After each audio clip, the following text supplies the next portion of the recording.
Mungkin sahabat peradaban kasih bertanya-tanya itu di belakang Romo ada gambar Maria Bunda Kristus ya, ada salib, itu di mana?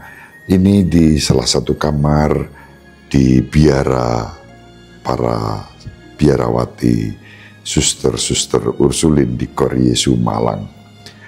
Romo Suwaji, Ketua HAK Keuskupan Malang, mempersiapkan tempat ini untuk saya beristirahat saat berada di Malang untuk kita bersama-sama mendalami pesan-pesan hubungan antara agama dan kepercayaan KWI serta deklarasi Istiqlal.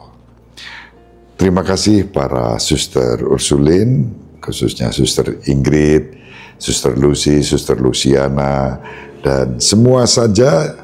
Ada 14 suster di biara ini, tapi yang sempat berjumpa dan kemudian berbicara cukup lama bersama suster Ingrid dan suster Lucy.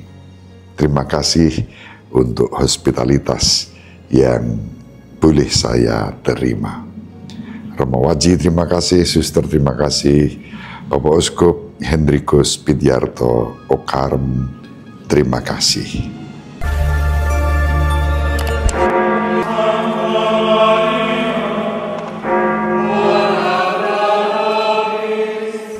Dominus vobiscum.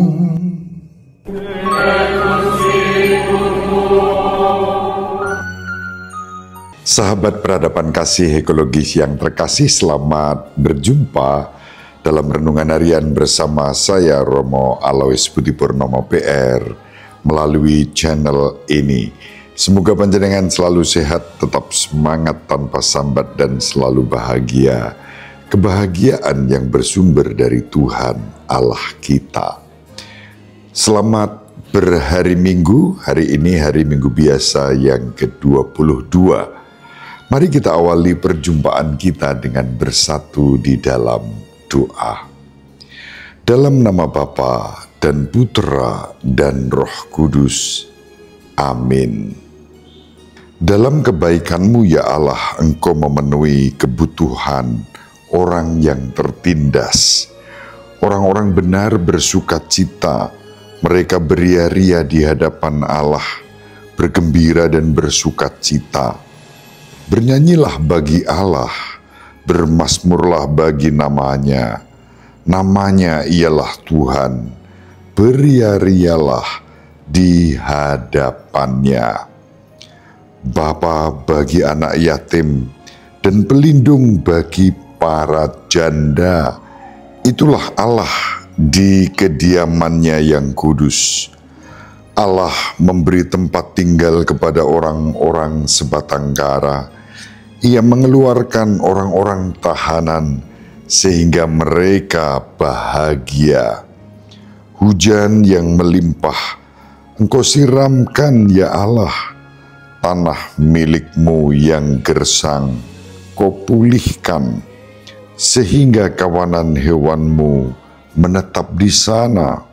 Dalam kebaikan-Mu, Engkau memenuhi kebutuhan orang yang tertindas, ya Allah. Kemuliaan kepada Bapa dan Putra dan Roh Kudus, seperti pada permulaan, sekarang, selalu, dan sepanjang segala abad. Amin. Dalam kebaikan-Mu ya Allah, Engkau memenuhi kebutuhan orang yang tertindas. Dalam nama Bapa dan Putra dan Roh Kudus. Amin. Sahabat peradaban kasih ekologis yang terkasih, mari kita baca Injil pada hari ini, Injil Lukas bab 14 ayat 1, dilanjutkan ayat 7 sampai 14. Pada suatu hari Sabat, Yesus masuk ke rumah salah seorang pemimpin dari orang-orang Farisi untuk makan di situ. Semua yang hadir mengamat-amati dia dengan seksama. Melihat tamu-tamu berusaha menduduki tempat-tempat kehormatan, Yesus selalu mengatakan perumpamaan ini. Kalau engkau diundang ke pesta perkawinan, janganlah duduk di tempat kehormatan, sebab mungkin ada undangan yang lebih terhormat daripadamu. Jangan-jangan orang yang mengundang engkau dan tamu itu datang dan berkata kepadamu, berilah tempat itu kepada orang ini. Lalu dengan malu engkau harus pergi, pindah ke tempat yang paling rendah. Tetapi apabila engkau diundang, duduklah di tempat yang paling rendah. Mungkin tuan rumah akan datang dan berkata kepadamu, sahabat, silahkan duduk di depan. Dengan demikian engkau akan mendapat kehormatan di depan semua tamu yang lain. Sebab barang siapa meninggikan diri akan direndahkan, dan barang siapa merendahkan diri akan ditinggikan. Dan Yesus berkata juga kepada orang yang mengundangnya, apabila engkau mengadakan perjamuan siang atau malam, janganlah mengundang sahabat-sahabatmu, saudara-saudaramu, kaum keluargamu, atau tetangga-tetanggamu yang kaya, karena mereka akan membalasnya dengan mengundang engkau pula, dan dengan demikian engkau mendapat balasnya. Tetapi apabila engkau mengadakan perjamuan, undanglah orang-orang miskin, cacat, lumpuh, dan buta, dan engkau akan berbahagia karena mereka tidak mempunyai apa-apa untuk membalas engkau, sebab engkau akan mendapat balasnya pada hari kebangkitan orang-orang benar.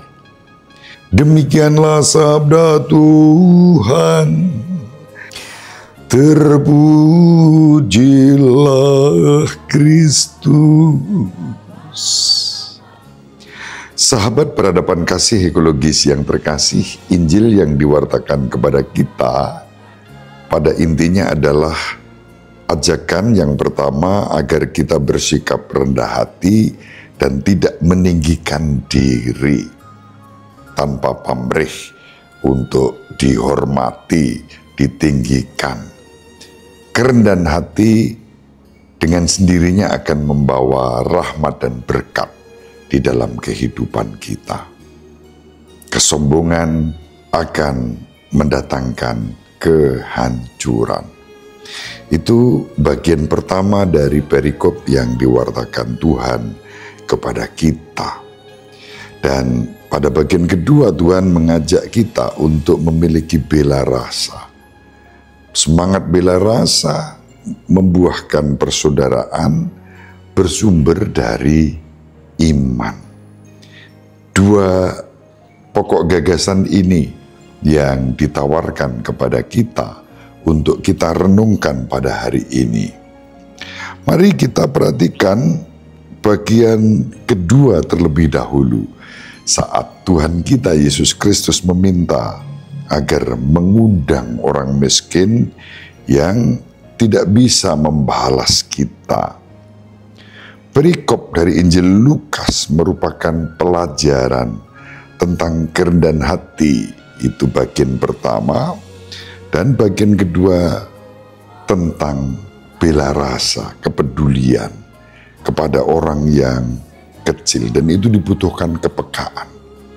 Kepekaan yang sama seperti itu terhadap orang-orang kecil kiranya sangat kita harapkan tumbuh dalam diri para pemimpin kita, para penguasa eksekutif, legislatif, dan yudikatif memiliki kepekaan terhadap kebutuhan orang-orang kecil, orang-orang yang selama ini terabaikan.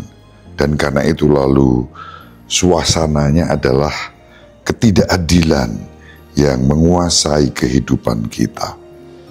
Kita dipanggil untuk memiliki kepekaan itu. Yesus Kristus sedang makan di rumah seorang Farisi terkemuka dalam perjalanannya ke Yerusalem.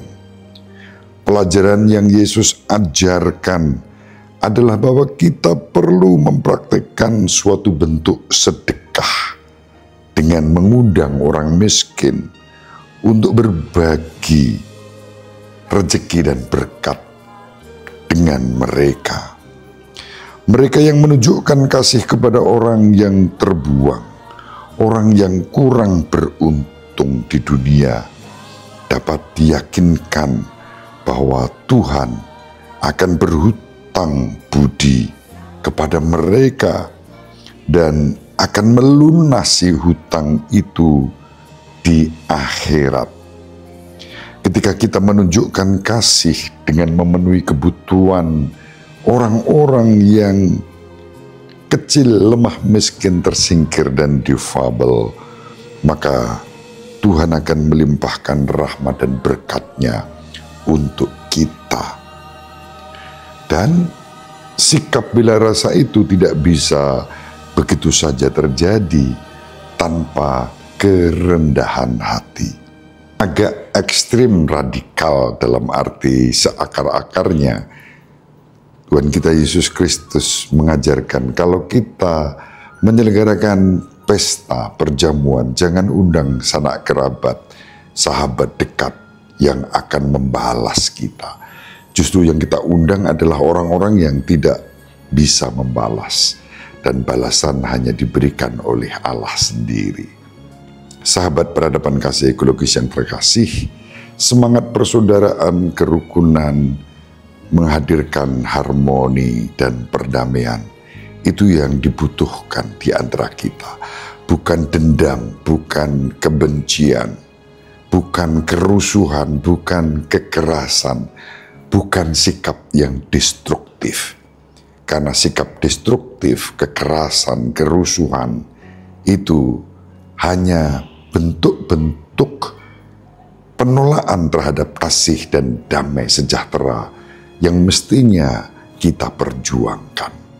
Kita tidak boleh menjadi pribadi-pribadi yang bersorak-sorai ketika terjadi kerusuhan, kekerasan, bakar-bakaran, lalu orang senang. Itu bukan ciri murid Kristus. Mari kita saling mendoakan agar kita dianugerahi kerendahan hati dalam iman, membangun sikap bersaudara, berbela rasa kepada mereka yang membutuhkan perhatian kita. Bela rasa dalam kerendahan hati, bukan dalam arogansi, apalagi dengan kekerasan dan sifat-sifat sikap destruktif. Mari kita menjadi pembawa damai di dalam kehidupan kita. Ibu Maria dan Bapak Yusuf selalu mendoakan kita. Semoga panjenengan semua sahabat peradaban kasih ekologis yang terkasih bersama seluruh anggota keluarga dimanapun berada dibimbing, dilindungi dan diberkati oleh Allah yang Maha Kuasa, Bapa dan Putra dan Roh Kudus. Amin. Terima kasih, salam sehat, tetap semangat tanpa sambat, selalu bahagia, kebahagiaan yang bersumber dari Tuhan Allah kita. Salve, shalom, salam sejahtera, berkah dalam.